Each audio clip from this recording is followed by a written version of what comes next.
Independent ডিজিটালে স্বাগতম। আপনারা জানেন যে এরই মধ্যে নির্বাচিত হয়েছেন মার্কিন প্রেসিডেন্ট ডোনাল্ড ট্রাম্প। মানে উনি আগামী বছরের অর্থাৎ 2025 সালের 20 জানুয়ারি উনি ক্ষমতায় বসতে যাচ্ছেন। তো এরই মধ্যে বৈশ্বিক নানা হিসাব নিকাশ শুরু হয়ে গিয়েছে। এই হিসাব নিকাশ নিয়ে মূলত আমরা কথা বলবো, কোন দেশ ক্ষতিগ্রস্ত হবে কিংবা কেউ লাভবান হবে কিনা এই প্রসঙ্গ নিয়ে কথা বলবো। সঙ্গে আছে আমি সুপ্রিয় শিকদার। আমার সঙ্গে আজ আলোচনায় যুক্ত হয়েছেন ইন্ডিপেন্ডেন্ট ডিজিটালের বা নির্বাহী সম্পাদক সেলিম খান। সেলিম খান, আমি যেমনটি বলছিলাম যে 2025 সালের 20 জানুয়ারি ট্রাম্প ক্ষমতায় বসতে যাচ্ছে। তো এরই মধ্যে আমরা সবাই জানি মোটামুটি একটা বৈশ্বিক হিসাব নিকাশ শুরু হয়ে গিয়েছে। আসলে কারা ক্ষতিগ্রস্ত হচ্ছে, কি হতে যাচ্ছে, আসলে পরিস্থিতি কি? একটা দিকে আপনি ঠিকই বলেছেন যে ট্রাম্প 2025-এর 20 জানুয়ারি তিনি হোয়াইট হাউসে যাবেন, ফলে এখনো পর্যন্ত কিন্তু 2 মাস 5 দিন বাকি। এই সময়কালে ট্রাম্প যে কাজটি করছেন সেটি হচ্ছে যে তার মন্ত্রিসভা এবং গুরুত্বপূর্ণ পদগুলোতে তিনি কাদের বসাতে চান, যে সেই পদগুলোতে তিনি কিন্তু লোকগুলোকে ঠিক করছেন। এবং ট্রাম্পকে দেখা যাচ্ছে যে তিনি গতবারের চেয়ে অনেক বেশি গোছান এবং তিনি গুছিয়ে তিনি যদি ভুল লোককেও নির্বাচিত করেন তাহলে সেটা কিন্তু বুঝে শুনেই করছেন। এবং এক্ষেত্রে ট্রাম্প যাদেরকে তার নতুন দলে নিচ্ছেন তাদের মূল কিন্তু যে ট্রাম্পের প্রতি একান্ত অনুগত, এই আনুগত্যের বাইরে কিন্তু কোনো বিবেচনা ট্রাম্পের নেই। ফলে তারা কিভাবে সারা আমেরিকাকে দেখবেন, আমেরিকাকে নিয়ে যাবেন। ধরুন যে ট্রাম্পের স্লোগান কি? ট্রাম্পের স্লোগান হচ্ছে মেক আমেরিকা গ্রেট এগেইন, মাগা, যেটা সংক্ষেপে বলা হয়। তো এই স্লোগানের মূল উপজীব্য হচ্ছে যে আমেরিকাকে গ্রেট বানানো। সুতরাং এই আমেরিকাকে গ্রেট বানানো তার এই যে স্বপ্ন বা তার স্লোগান, এর সঙ্গে যারা সাথী হচ্ছেন তারা প্রত্যেকে এটা বিশ্বাস করেন যে আমেরিকাকে গ্রেট বানাতে হবে, আর্থিকভাবে, সামরিকভাবে, সবভাবে।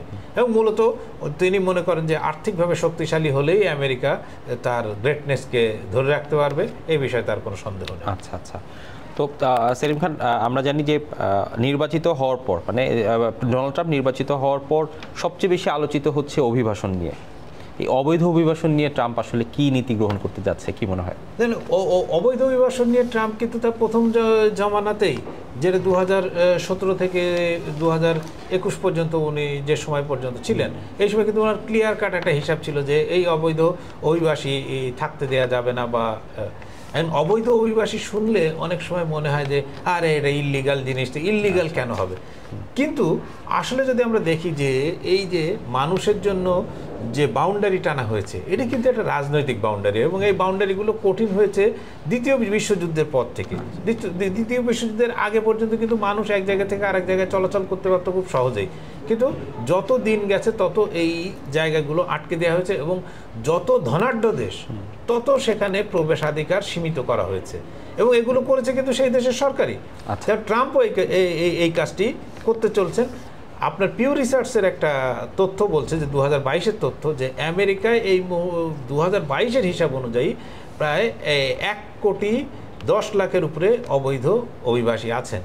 তিনি এই অবৈধ অভিবাসীদের বের করে দিতে চান এবং এর বিষয়ে তিনি মানে নৃশংস আচরণ করতেও পিছপা হবেন না বলে তিনি ঘোষণা দিচ্ছেন। তিনি এর জন্য তার যে হোমল্যান্ড সিকিউরিটি এবং অন্যান্য জায়গায় গুরুত্বপূর্ণ পদে যাদের বেছেছেন তারা প্রত্যেকেই এই অবৈধ অভিবাসীদের বিরুদ্ধে আপনার কাজ করে। কিন্তু এই অবৈধ অভিবাসীদের বিরুদ্ধে অবৈধ অভিবাসন কারা কোন জায়গা থেকে আসছে?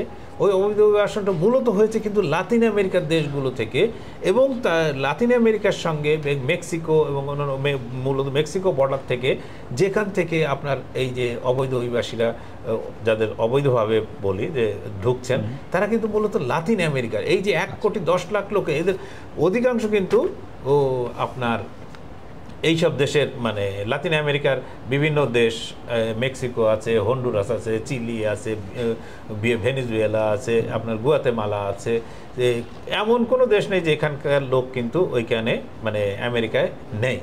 এখন এই লোককে তিনি এই যে 1,10,00,000 লোক, এটা বলতে ভালো যে আমি সব লোককে বের করে দেবো, সব ইয়ে করবো, কিভাবে বের করবেন? এর আগে তিনি এবং সন্তানদের মা বাবার সঙ্গে সন্তানদেরকে আলাদা করে ফেলেছিলেন, সেটা নিয়ে কিন্তু আমেরিকাটা বিরাট হইচই হয়েছিল।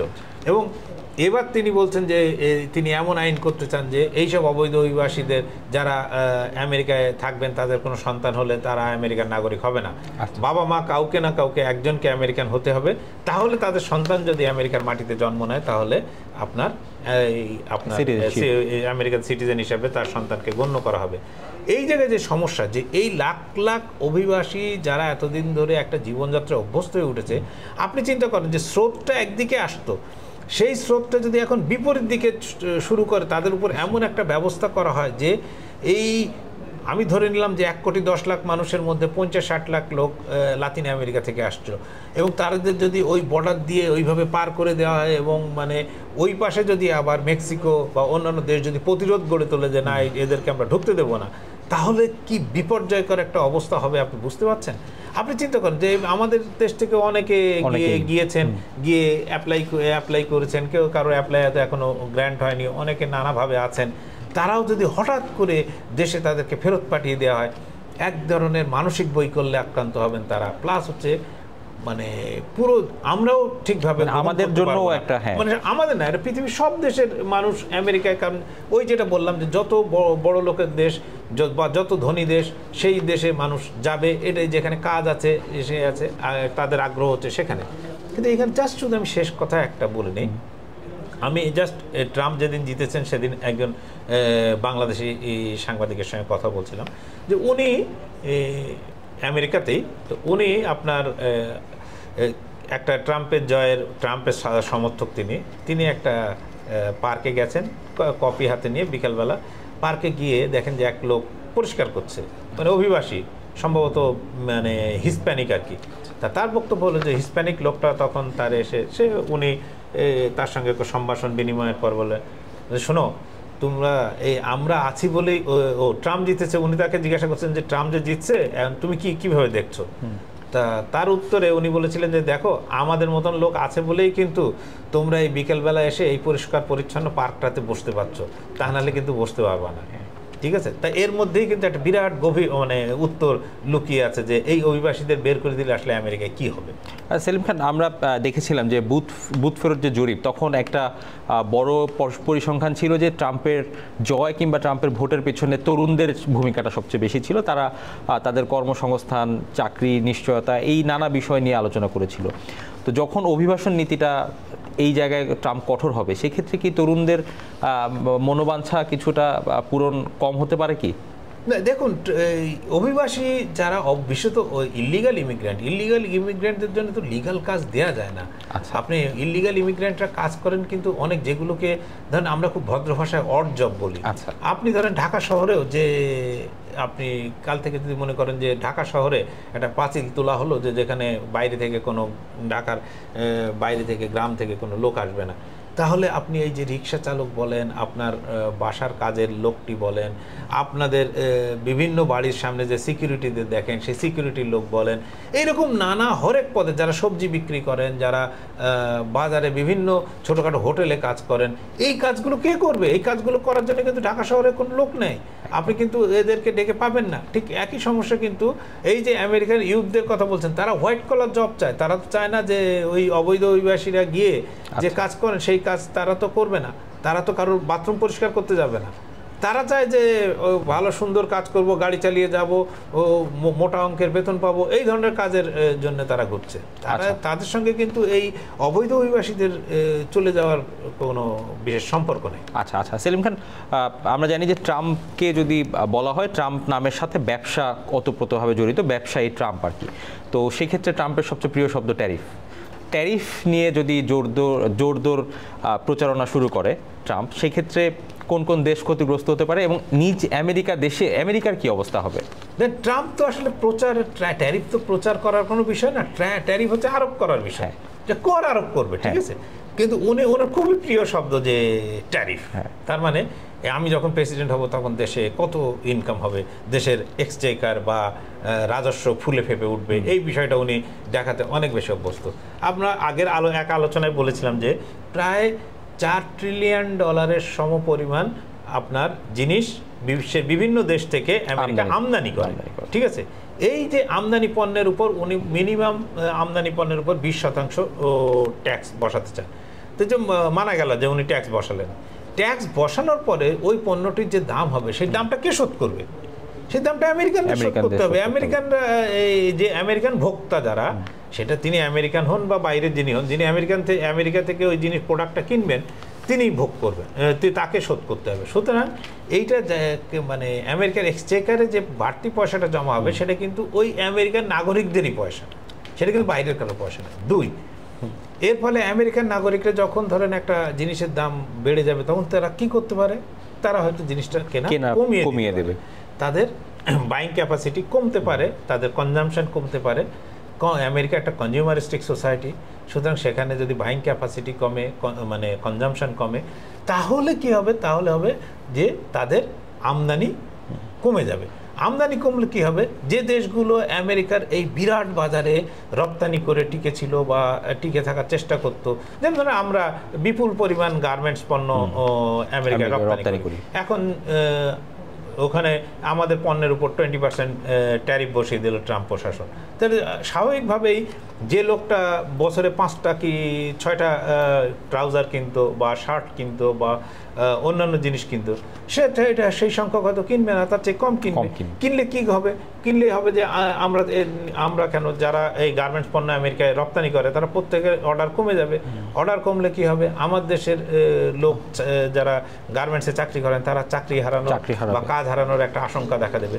ফলে এর একটা চেইন রিয়াকশন, মানে 90 পরবর্তী সময় থেকে যে ধারাক্রম চালু হয়েছে যে বিশ্ব অর্থনীতির, সেইটাকে যদি উনি ব্রেক করেন তাহলে এর ধারাক্রমে কিন্তু সবাই পড়ে যাবে। এটাই কিন্তু একটা দেশ না, এটা যে আমেরিকানরা যেমন একদিকে বেশি দাম দিতে ক্ষতিগ্রস্ত হবে, তেমনি যদি সেই ক্ষেত্রে আমেরিকার আমদানি যদি কমিয়ে দেয় সেক্ষেত্রে কিন্তু বিশ্বের সব দেশ কম বেশি ক্ষতিগ্রস্ত হবে। আচ্ছা সেলিম খান, এখন আসি একটু যে ন্যাটো জোটের আসলে কি হবে ট্রাম্পের এই সময়? ন্যাটো জোট নিয়ে কি চিন্তা ভাবনা করতে পারে ট্রাম্প, কিংবা কি হতে পারে ন্যাটো জোটের? ন্যাটো জোটের যে এই খুব মানে এটা পরিষ্কার, ট্রাম্প কিন্তু গতবারও করেছিলেন, তিনি ন্যাটো জোটের সদস্যদের, বিশেষত ইউরোপের, পশ্চিম ইউরোপের যে সদস্য দেশ আছে তাদেরকে তিনি বিনা মানে মুফতে তাদের নিরাপত্তা দিতে চান না। তার বক্তব্য হচ্ছে যে ভাই, তোমাকে যদি আমার সিকিউরিটি দিতে হয় তাহলে তোমার জন্য আমার যে খরচ হচ্ছে সেই খরচ তোমাকে দিতে হবে। এইটা যদি দিতে হয় তাহলে প্রত্যেকটি ন্যাটো জোটের দেশকে তার বাজেট বাড়াতে হবে, এক্সেপ্ট হয়তো ইংল্যান্ড বলছি, আপনার ইউকে ও ফ্রান্সের ক্ষেত্রে ব্যতিক্রম, এবং তারা দুইজনেই পরমাণু শক্তি অস্ত্রধর দেশ। ফলে তাদের জন্য সেক্ষেত্রে হয়তো আমেরিকার এই ইয়েটা ততটা লাগবে না, কিন্তু আপনি জার্মানি থেকে শুরু করে আপনার নেদারল্যান্ডস থেকে শুরু করে সব দেশ, এর জন্য কিন্তু ন্যাটোর এইসব দেশ সব কম বেশি ক্ষতিগ্রস্ত হবে, যাদের ডেটারেন্ট পাওয়ার নেই। ক্ষতিগ্রস্ত হবে শুধু ন্যাটোর দেশ না, ন্যাটোর কিছু সহযোগী দেশ আছে, যেরকম জাপান, সাউথ কোরিয়া, ইসরায়েল, এরাও কিন্তু ক্ষতিগ্রস্ত হবে। কারণ ট্রাম্পের সূত্র একটাই যে ভাই, আমার পয়সা আমি এই দান খয়রাত করতে পারবো না, আমি গৌরী সেন হতে পারবো না, আমাকে কিছু, তুমি যদি আমার কাছ থেকে পেতে চাও তাহলে আমাকে কিছু দিতে হবে, এই দেওয়ার জিনিসটা কিন্তু তোমাকে দেখতে হবে। সেলিম খান, আপনি ইসরায়েল প্রসঙ্গে যখন আসলেন তখন মানে ট্রাম্পের নীতিটা আসলে কেমন হবে? যে মধ্যপ্রাচ্য বলেন, ইসরায়েল ইরান সংঘাত যেটাই হোক, ট্রাম্প আসলে কি করবে? এই যুদ্ধগুলো থামানোর ব্যাপারে তার পদক্ষেপ কি হতে পারে? দেখুন, একটা জিনিস হচ্ছে যে ট্রাম্প কিন্তু খুব পরিষ্কার যে তিনি ইতিমধ্যে বলেছেন যে তিনি এই ইসরায়েলকে এই যুদ্ধ চালাতে দেবেন না। আচ্ছা, তিনি ইসরায়েলের নেতানিয়াহুকে ইতিমধ্যে কিন্তু ইঙ্গিত দিয়েছেন যে ইসরায়েলের যুদ্ধ বন্ধ করতে হবে। এর আগে আপনার মনে আছে যে আমরা দুইজন একটা আলাপে, এই ভিডিও আলাপে বলেছিলাম যে ট্রাম্পের কারণে এই নেতানিয়াহুর বিপদ আসন্ন। সেখানে অনেক আমাদের দর্শক একটু বিরূপ মন্তব্য করেছিলেন, কিন্তু আমরা কিন্তু কথাটা কিন্তু কোনো হাওয়াই ভাষা থেকে বলিনি। আমরা একটা তথ্যসূত্র, যেটা ধরেন প্রথম এটা প্রকাশ করেছিল ইকোনমিস্ট, দ্য ইকোনমিস্টের সূত্র ধরেই কিন্তু আমি আর আপনি আলোচনা করেছিলাম, যেটা এখনও আমাদের ইউটিউব চ্যানেলে গেলেই পাওয়া যাবে। তো ট্রাম্পের প্রথম শর্ত হচ্ছে যে যুদ্ধ বন্ধ করতে হবে। এর বিনিময়ে কি উনি কি ইসরায়েলকে কি দেবেন? উনি যেটা এখনো পর্যন্ত পশ্চিমা ইয়েদের কথাবার্তা, পশ্চিমা মিডিয়ার কথাবার্তা, তাদের বক্তব্য হচ্ছে যে উনি পশ্চিম তীর এবং গাজা, যে দুটো অংশ আসলে ফিলিস্তিনিদের, ওদের বেশ কিছু অংশ, যে ইসরায়েলের লাগোয়া অংশ, সীমান্তের লাগোয়া অংশ, সেইগুলোকে উনি ইসরায়েলের অ্যানেক্সচার বা মানে অন্তর্ভুক্ত এলাকা বা দখলদার এলাকা হিসাবে উনি স্বীকৃতি দিয়ে দেবেন। তাহলে কি হবে, ওই এলাকায় আবার ইসরায়েল আরেকটা বেড়া দিতে পারবে। তার মানে ওই বেড়া অতিক্রম করে তারপরে ইসরায়েলের বেড়া অতিক্রম করে তাহলে তাদেরকে ইসরায়েলে ঢুকতে হবে। এমনি গাজার মতো একটা ছোট জায়গায় 23 লক্ষ লোক যেখানে বাস করে, সেই জায়গার যদি পরিমাণটা কমিয়ে দেওয়া হয় তাহলে কিন্তু এর পরিণামটা খুবই ভয়াবহ হবে। এই এত অল্প জায়গায় মানুষ তো বাস করার যোগ্য না, সেখানে তো বাস করবে কিভাবে মানুষ, সেটা একটা সমস্যা। কিন্তু মূল জিনিস হচ্ছে কিন্তু ইরান। ইরানকে তিনি কিভাবে দেখবেন সেটা হচ্ছে মুখ্য ইয়ে। এই কিছুক্ষণ আগে একটি নিউজ আমেরিকার মিডিয়া আপনার এক্সক্লুসিভ ছাপা হয়েছে যে ইরানের কর্মকর্তাদের বরাত দিয়ে যে ট্রাম্পের ঘনিষ্ঠ বিশ্বের সবচেয়ে ধনীতম ব্যক্তি ইলন মাস্ক, ইরানের রাষ্ট্রদূত আছেন, তার সঙ্গে কিন্তু ইলন মাস্ক বৈঠক করেছেন। এই বৈঠক করার দিকটা কিন্তু খুবই গুরুত্বপূর্ণ এবং এ থেকে প্রমাণ হয় যে ট্রাম্প কিন্তু বসে নেই। তিনি মধ্যপ্রাচ্যের বিষয়েও কিন্তু একটা মানে বড় আকারে ভাবছেন যে শুধু যে আপনার ইসরায়েলকে যুদ্ধ থামাতে বললাম, ইসরায়েল যুদ্ধ থামিয়ে দিল, কালকে ফিলিস্তিনের জায়গায় যেমন ছিল তেমন থাকলো, লেবাননের জায়গায় তেমনটা মনে হয় এই মুহূর্তে না। কিন্তু যার ইসরায়েল যদি তার হামলা বন্ধ করে তাহলে আরব প্রতিবেশী বা তার ইসরায়েল বা ফিলিস্তিনের যে আরব প্রতিবেশীরা আছে বা আরবের যে দেশগুলো আছে তার মধ্যে মুখ্য বড় সৌদি আরব, আপনার মিশর, জর্ডান, এরা হয়তো কুয়েত, কাতার, এরা হয়তো ঠান্ডা হয়ে যাবে।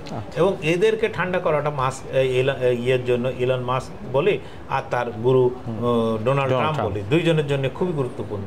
তিনি যদি এই জায়গায় না পৌঁছাতে পারেন তাহলে কিন্তু এরা যে কাজটা করছে, এই যে বন্ধু, দীর্ঘদিনের বন্ধু তাদের, কারণ MBS এর সঙ্গে ডোনাল্ড ট্রাম্পের সম্পর্ক কিন্তু বেশ ভালো, ফলে তাদের পয়সার দিকে কিন্তু উনি জানেন যে ইসরায়েলকে পয়সা দিতে হয়, আর ওই আরবের ওই দেশগুলো কিন্তু আমেরিকাকে পয়সা দেয় উল্টো, ফলে তার কাছে কিন্তু ওরা অনেক বেশি গুরুত্বপূর্ণ এই ইসরায়েলের তুলনায়।